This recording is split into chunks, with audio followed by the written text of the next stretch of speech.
मान लीजिए कि आप 1 लाख रुपया कमाए, 80,000 रुपया आपका खर्च हुआ, 20,000 रुपया आपका बचा, आपको गाड़ी खरीदनी है, तो 20,000 रुपया आपका कैपिटल है और आप बैंक से 2 लाख रुपया लोन लेकर गाड़ी खरीदते हैं। तो बिहार में ये दोनों स्रोत बंद है। बिहार में प्रति व्यक्ति आय करीब करीब है 34,000 रुपया सालाना। इसका मतलब है कि यहां पर 100 में 80% लोग दिन में 100 रुपया भी नहीं कमाते हैं। इसको ध्यान रखिए। कोई ज्ञानी आदमी खड़ा होकर कहेगा कि 300 रुपया तो मजदूरी है, 100 रुपया कैसे नहीं कमाएगा? इसलिए नहीं कमाएगा कि एक आदमी घर में मजदूरी करता है, पत्नी बाल बच्चा मिलाकर 5 आदमी है, तो प्रति व्यक्ति 60 रुपया हुआ, और उसको भी अगर 15 दिन रोजगार मजदूरी मिली तो प्रति व्यक्ति 30 रुपया हुआ। सरकारी आंकड़ा बता रहा है कि 100 में 80 लोग हर दिन 100 रुपया भी नहीं कमाते। तो जो साइंस बताता है कि जब आपकी आमदनी इतनी कम हो तो 90% से ज्यादा पैसा आप सिर्फ पेट भरने के लिए और दवा दारू के लिए और बेसिक कपड़ा खरीदने के लिए, कि यहाँ पर बैंक आपको कर्ज नहीं देते। ये आरबीआई एक आंकड़ा जारी करता है, जो सीडी रेशियो, जो ये बताता है कि समाज में पूंजी कितना उपलब्ध है। देश बैंकों को जितना पैसा मिलता है, जितना पैसा हम और आप बैंक में जमा करते हैं, बैंकों की ये वैधानिक जिम्मेवारी है कि कम से कम 70% पैसा वापस वो समाज को पूंजी के तौर पर, कैपिटल के तौर पर दें। और ये आंकड़ा हर 15 दिन पर जारी होता है आरबीआई से। देश में आज सीडी रेशियो है 74%। पूरे देश के लोगों ने बैंकों में अगर 100 रुपया जमा किया तो 74 रुपया बैंकों ने वापस ऋण के तौर पर दिया, आपको घर बनाने के लिए, गाड़ी खरीदने के लिए, पढ़ाई के लिए, खेती के लिए, बिजनेस के लिए। बिहार की रेशियो कितना है? 1990 से लेकर पिछले वर्ष तक सीडी रेशियो है 40%। मतलब यहाँ के लोग अगर 100 रुपया बैंक में जमा करते हैं तो 40 रुपया ही बैंक वापस देता है। इसका नतीजा क्या हुआ? पिछले वित्तीय वर्ष में बिहार की गरीब जनता ने, आपने, हमने कुल 4,21,000 करोड़ रुपया बैंकों में जमा किया है।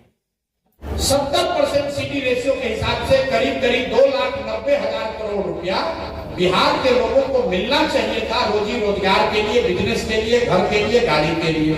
मिला कितना? 1,61,000 करोड़। ये पैसा बैंकों ने बिहार से ट्रांसफर कर दिया गुजरात में, कर्नाटक में, आंध्र प्रदेश में, तेलंगाना में, केरल में, तमिलनाडु में। उन राज्यों में सीडी रेशियो कितना है? 94, 95, 100, 105। तो जनसुराज की सोच ये है कि पूंजी की उपलब्धता के लिए सीडी रेशियो को अगर सुधार दिया जाए तो हर साल बिहार में लोगों के पास करीब करीब 2.5 लाख करोड़ रुपया अलग से लोगों के पास उपलब्ध होगा, जिससे लोग घर बनाएंगे, बिजनेस करेंगे, खेती करेंगे और उससे स्वरोजगार पैदा होगा। एक लाइन में हम लोग कहते हैं कि पूंजी के पलायन को रोककर बुद्धि के पलायन को रोका जा सकता है, और जिस दिन पूंजी और बुद्धि का पलायन रोका गया उस दिन श्रम का पलायन अपने आप रुक जाएगा। बिना पूंजी के कुछ नहीं हो सकता है। और देश के स्तर पर सीडी रेशियो को देखने के लिए प्रधानमंत्री के चेयरमैनशिप में कमेटी होती है, जो कि इस बात का नियंत्रण रखता है कि बैंक 70% पैसा वापस दे रहा है कि नहीं दे रहा। राज्य के स्तर पर कमेटी का चेयरमैन मुख्यमंत्री स्वयं होता है, लेकिन जैसे यहाँ दरोगा मुख्यमंत्री की बात नहीं सुन रहा है, वैसे बैंकर भी नहीं सुन रहा है। और दूसरी बात है अज्ञानता। प्रशांत किशोर कह रहा है कि पिछले 35 वर्ष में यहाँ के बैंकों ने 26 लाख करोड़ रुपया ट्रांसफर किया है दूसरे राज्य में।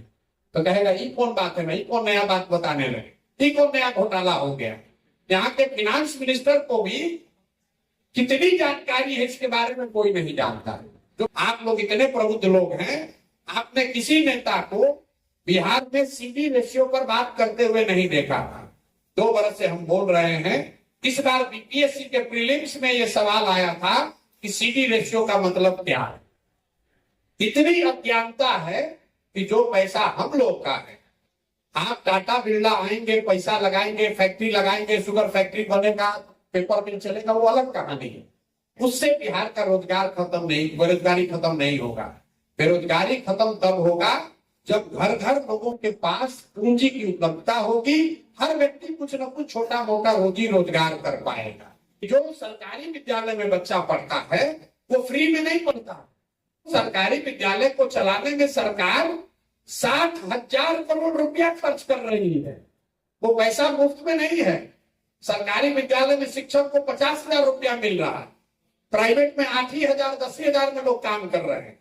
तो अगर सरकार 10, 20, 25, 30% गरीब बच्चों को प्राइवेट में फीस भरने लगे तो उससे बजट का पैसा कम होगा, बढ़ेगा नहीं। ये उल्टा गणित है।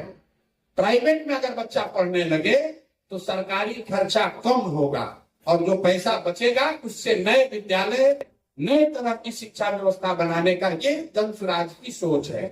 दूसरी बात आपने कही पलायन को लेकर, पलायन रोजगार कैसे खत्म होगा। कुछ लोगों को लगता है कि भैया कृषि से यहाँ सुधार होगा, कुछ लोगों ने बताया कि इंडस्ट्रियलाइज्ड होना चाहिए। तो सबसे पहले समझिए कि रोजगार के सृजन के कितने अवसर हैं। पूरी जो इकोनॉमी है, अर्थव्यवस्था है, उसके 3 स्तंभ हैं। एक है एग्रीकल्चर, दूसरा है मैन्युफैक्चरिंग और तीसरा है सर्विस सेक्टर। खेती आप समझ रहे हैं, मैन्युफैक्चरिंग मतलब छोटा बड़ा सब उद्योग, और सर्विस सेक्टर मतलब जो डॉक्टर साहब कर रहे हैं, जो होटल में आप आके बैठे हैं, गाड़ी और मैन्युफैक्चरिंग दोनों को मिलाकर इकोनॉमी 35% होता है। सिर्फ 35% ही अर्थव्यवस्था कृषि और इंडस्ट्री से रिलेटेड है, 65% सर्विस सेक्टर है। तो कई बार जब आपको लगता है कि सरकारी नौकरी से हमारा कल्याण होगा तो आंकड़ा याद रखिए, पिछले 78 साल में बिहार में कुल 23.25 लाख लोगों को सरकारी नौकरी मिली है, मतलब 2% से कम लोग। पूरे देश में सिर्फ 3% लोग सरकारी नौकरी करते हैं। इसका मतलब यह है कि किसी भी हालत में सरकारी नौकरी वो जरिया नहीं है जिससे कि पूरे समाज को रोजगार दिया जा सके। दूसरा, अगर इसमें आप प्राइवेट सेक्टर, फैक्ट्री छोटी बड़ी जोड़ दीजिएगा तो भी 30% से ज्यादा लोगों को उससे नौकरी नहीं मिल सकती है। तो जिन देशों में लोगों को 100% रोजगार मिला, उन्होंने क्या किया, उन्होंने अपने समाज में लोगों को पढ़ाया और पढ़ाने के बाद उनके हाथ में पूंजी मुहैया कराए ताकि हर व्यक्ति कुछ न कुछ रोजी रोजगार कर सके। तो बिहार में पलायन, गरीबी का सबसे महत्वपूर्ण पहलू है पूंजी का न होना। क्यों नहीं है? वो इसलिए कि पूंजी के आधारभूत 2 स्रोत हैं। एक, जो पैसा आप कमाते हैं, कमाने के बाद खर्च के बाद जो बच गया वो आपकी पूंजी है। और दूसरा पूंजी का स्रोत है बैंक, जिसको आप बोरोड कैपिटल कहते हैं, पैसा कर्ज लेते हैं।